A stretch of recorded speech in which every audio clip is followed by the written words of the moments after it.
Assalamualaikum warahmatullahi wabarakatuh. Halo, ketemu lagi dengan Ibu Estri Aturi Handayani. Pagi ini kita belajar tentang permintaan dan penawaran. Tujuan pembelajarannya, siswa mampu memahami keterkaitan antara permintaan, penawaran, pasar, dan terbentuknya harga keseimbangan, serta peran pasar bagi kehidupan masyarakat. Oke, kita lanjut dengan semangat pagi.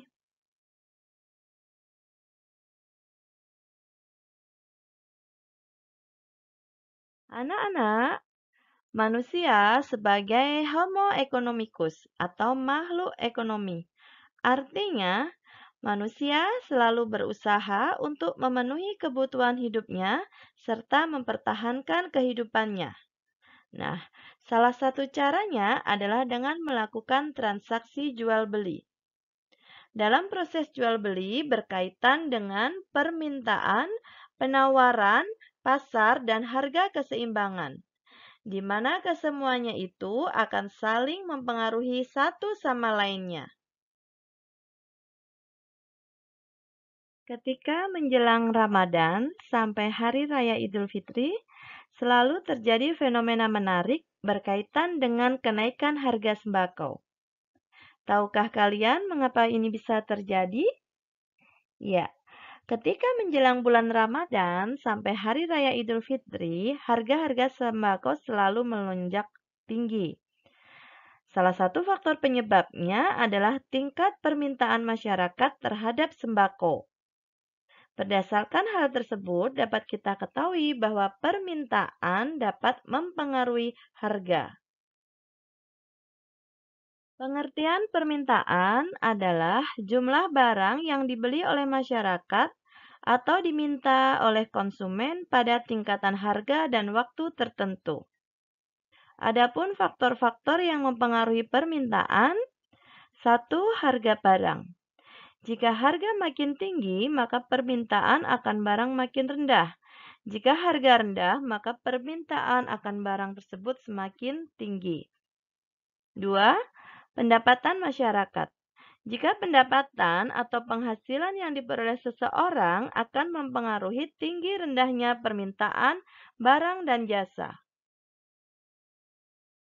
3. Selera masyarakat. Selera sangat mempengaruhi terhadap permintaan seseorang. Jika selera masyarakat meningkat, maka permintaan barang akan meningkat juga. Demikian juga sebaliknya. Selera masyarakat disebut dengan mode. 4. Kualitas barang. Setiap orang menginginkan barang yang berkualitas, sehingga kualitas barang ini sangat mempengaruhi terhadap jumlah permintaan. 5. Harga barang lain. Banyak sedikitnya jumlah barang yang diminta biasanya dipengaruhi juga oleh harga barang lain.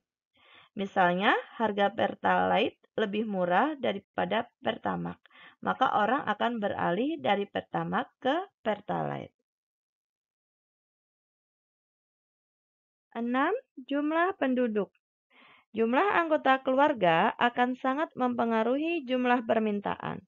Begitu juga dengan bertambahnya jumlah penduduk pada suatu negara, maka akan mempengaruhi permintaan terhadap suatu barang. 7.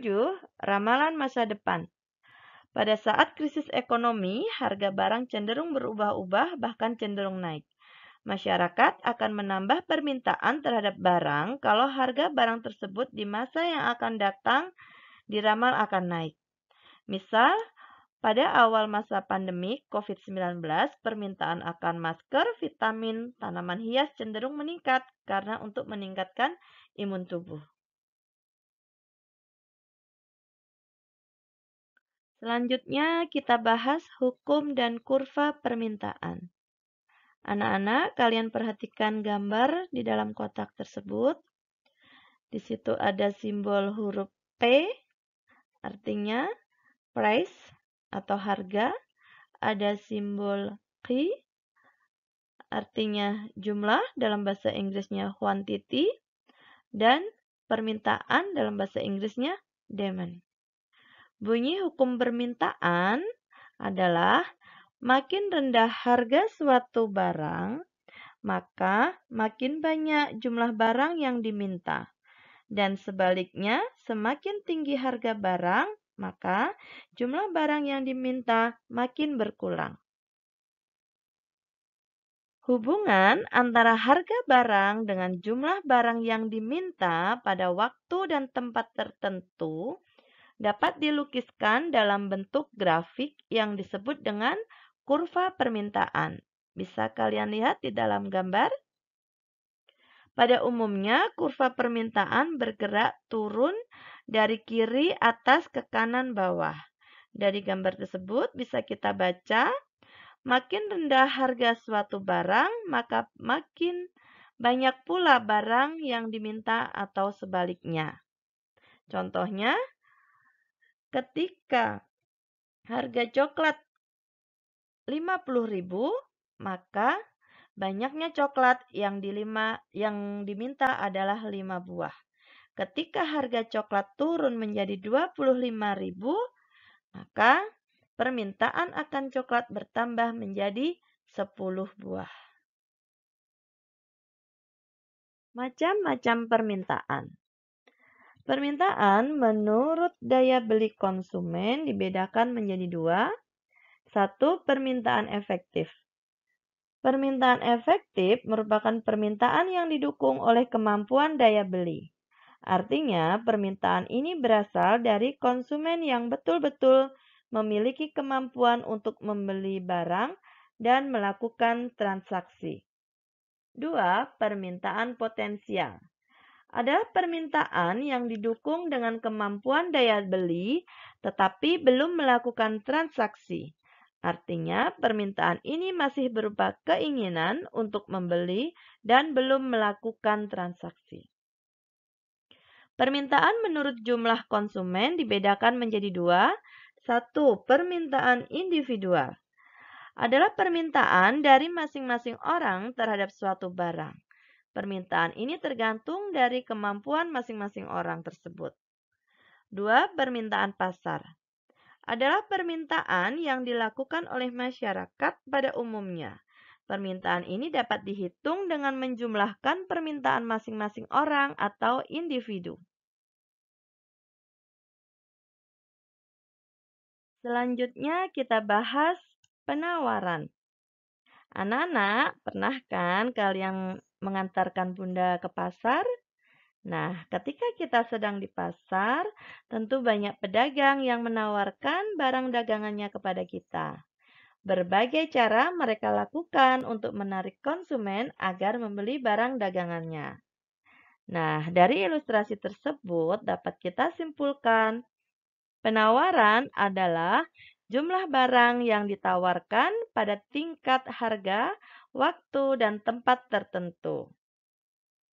Adapun faktor-faktor yang mempengaruhi penawaran, satu, biaya produksi.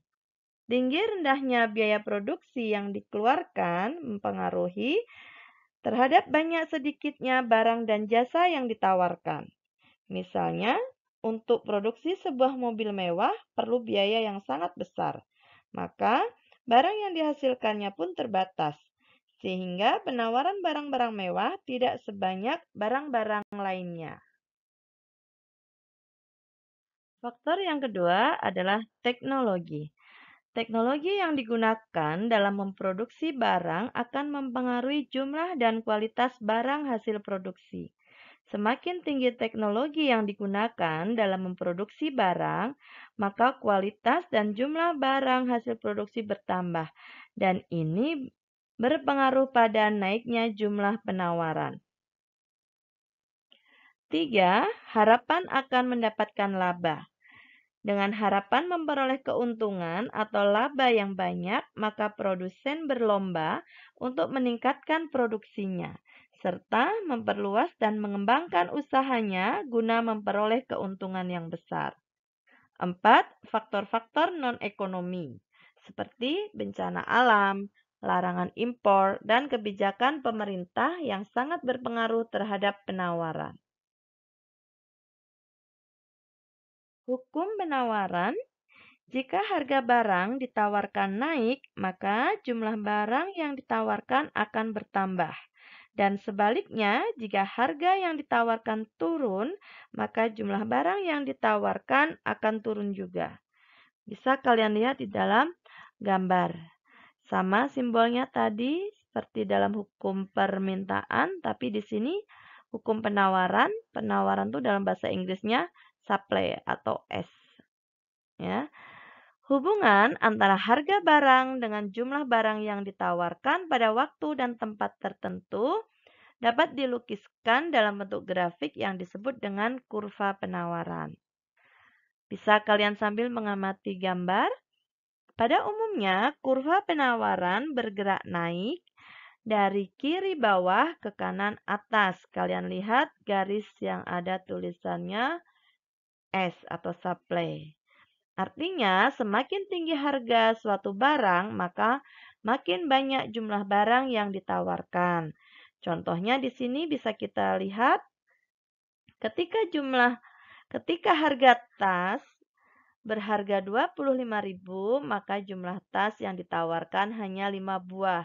Tapi ketika harga tas naik menjadi 50.000, maka jumlah tas yang ditawarkan bertambah menjadi 10 buah.